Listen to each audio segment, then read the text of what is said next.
من سمكه واحده بس هنعمل كميه كبيره كبيره، لو حبيتوها مش هتبطلوا تعملوها ابدا. قطعتها في ميه وليمون وخل حوالي كده ساعه او ساعتين، وبعد كده صفيتها ليله كامله من بالليل للصبح.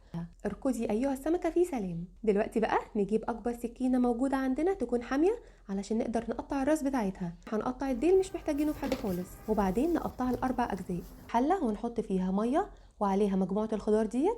هحط شويه كمون وكزبره وفلفل اسود وحبهان وورق لورا وفص واحد بس مستكه. عليها معلقه كبيره من الخل. نحط السمك وربع ساعه طلع على مصفى، وبعدين نرجع نحط المصفى ديت على الحله تاني ونغطيها ونسيبها تكمل تسويه على البخار نص ساعه تاني. طلع على طول هحط عليه ميه ساقعه متلجه، نضفه من الشوك كله بتاعه. نحط فيه كوبايه من الزيت وكوبايه من الخل ومعلقه كبيره من الملح ومعلقه صغيره مليانه من الكمون ومن البابريكا ورشه كمان من الشطه المولعه نار ديت البرطمانات لغايه لما تغطي السمك كله. شويه زيت كده على الوش، تاني نحطه في التلاجة اقل حاجه 4 ايام.